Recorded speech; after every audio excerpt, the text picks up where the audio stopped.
Terrorists, like all criminals, look at the world a little differently from you and me.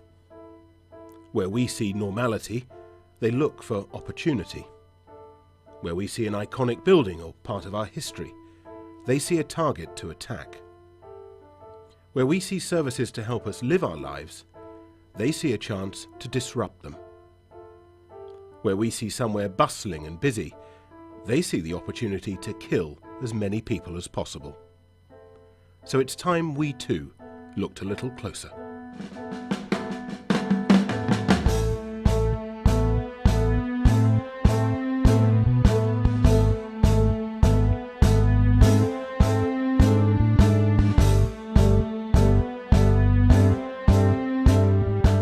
Terrorists seek out places where they can make the biggest impact. They often target open places where it's easy to move about unnoticed. A transport hub perhaps, or a busy shopping centre, or a football stadium. Places that attract large numbers of people, often crowded together. Enclosed spaces such as theatres, concert arenas or nightclubs also make attractive targets.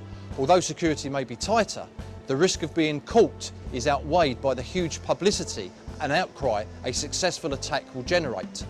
But whichever you work at, the threat is very real. Terrorists do careful research to ensure a successful attack. They gather all sorts of information, such as how easy it is to get close to the target, whether they need passes to get in, who or what might challenge them. They'll collect information when planning an attack, when the site is busiest, whether there are irregular delivery times, what access there is for vehicles. And they'll pull information together and rehearse their plans, perhaps measuring or timing distances between entrances and exits. It's during this preparation leading up to an attack when we have the best chance of spotting suspicious behaviour, when the terrorist is at work and vulnerable to being exposed. There is no profile for a terrorist, so you can't identify one by the way they look, their ethnicity, gender, age or clothing. It's their behaviour that identifies them. And in your role, you're ideally placed to recognise suspicious behaviour. Be alert to the threat, and you'll notice that when a terrorist is preparing for an attack, the way they act will seem out of the ordinary. Look closely and you'll see the criminal taking photographs doesn't always behave like a tourist taking photographs. A delivery man doing his job doesn't behave like a terrorist scouting entrances and exits. Trust your instinct when it tells you that things just don't look right. When someone's behaviour at your place of work raises your concerns, you have every right to approach them. So, what type of behaviours are we talking about? Perhaps a person is in a restricted area. Perhaps they don't have the correct passes or authority to be there. Is someone you wouldn't expect making notes, drawing diagrams, taking measurements? Are they taking videos or photos? What are they trying to capture? Are they hiding their camera? Does it look like regular tourist photography or something out of the ordinary? Perhaps they're showing an interest in security features, even testing them. Maybe they're going out of their way to avoid being seen, hiding their face, wearing the wrong clothes for the weather, or even in disguise. And it's not just people on foot. Vehicles are used time and again by terrorists planning attacks. Be aware of vehicles parked out of place, left abandoned in restricted or sensitive areas, or maybe a vehicle retracing the same route. If it sounds like common sense, that's because it is.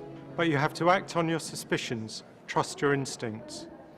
It will help give you confidence if you've taken the time to understand what normal activity or behaviour looks like where you work, so you can identify what's out of the ordinary. Then, if something doesn't feel right, you need to investigate to understand the situation better. Then you can decide whether to report the matter. But approaching someone and asking them to explain their presence or behaviour could be uncomfortable for both of you. Have confidence and remember the purpose of your role. Be open with the person about why you're speaking to them. If you're clear, calm and polite, most members of the public will understand your concerns.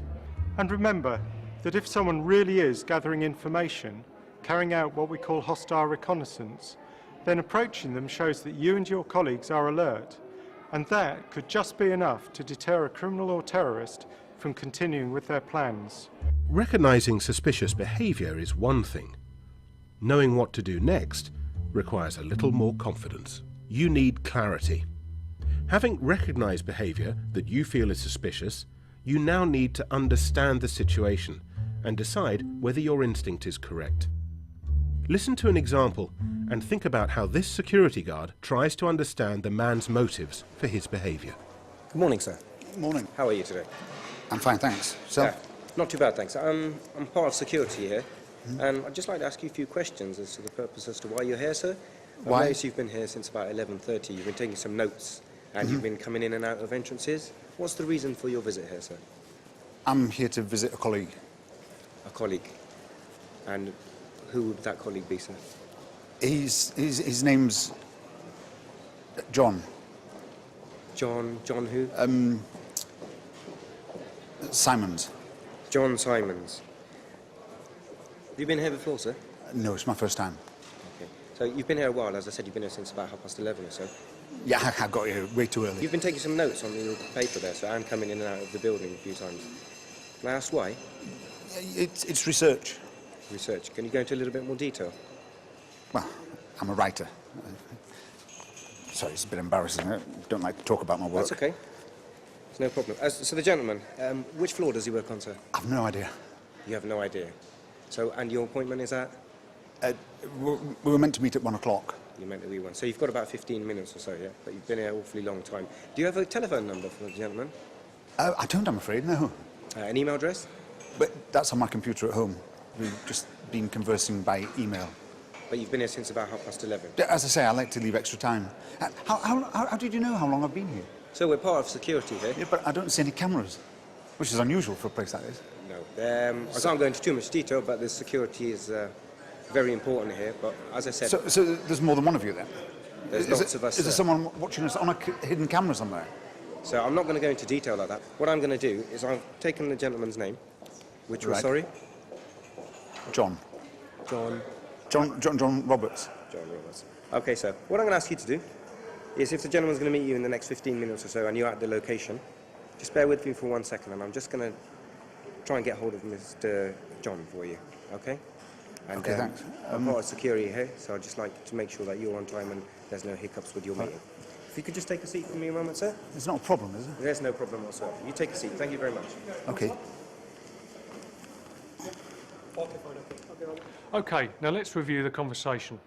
I think the security guard did a good job here. He explained who he was and why he decided to speak to this person. His tone of voice was confident and friendly, and he wasn't making a scene in front of other people in the area. There was no reason for the man he approached to feel threatened or harassed. However, I'd be wary of someone asking for details about the CCTV and security staff on site. Ask yourself, why would that be of interest to him? But it's not just about the questions people ask you, it's also about how they answer your questions. Try to get the person talking. In this case, the security guard asked questions about who he was meeting and why he was here so early. The man was vague with his answers. He couldn't remember his colleague's name properly, couldn't provide any contact details, and he'd been hanging around a long time without approaching reception. In addition, the lack of details in his responses meant for me that the story was unconvincing. What was now crucial was that the security guard went away and verified his story. Reporting any suspicion is very important. You might be reluctant to do so. Maybe you're embarrassed, or you don't want to get involved. In some cases, you might worry about being seen to be overreacting. It's recognised that we're in a unique position to guard against the threat from terrorism. So if you have any doubt, report it. Use the word salute to help you remember what to pass on. Situation, who or what you picked up on. Activity, what was happening? What was the person or vehicle doing? Location, where exactly was this? Unit, who made the observation? Time, time and date of the instinct being reported. Equipment, any equipment you used for surveillance detection, such as a specific CCTV camera. Also, remember to note descriptions of any individuals involved. If you don't have a name from their identification, still record their age, hair colour, height, clothes, gender, ethnicity and any distinguishing features such as facial hair or tattoos. It's important to find out what your specific procedures for reporting are at your place of work. And if in doubt, call any suspicions through to the number on screen.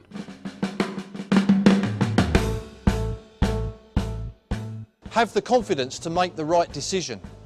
Follow that simple process of recognising, understanding and reporting. It will help to protect the places where we live and work.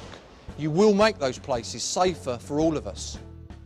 Now, there's 3 things you can do to start this process. First, consider what ordinary behaviour looks like at your place of work. How do you expect people to be dressed or to behave? Would they be alone? What activities would you expect them to be carrying out? Do this and it will be easier to recognise suspicious behaviour. Secondly, you need to understand someone's behaviour. What details can you obtain by asking questions? What excuses can they give you? What questions can you ask to test the plausibility of those excuses? And finally, know your reporting procedures.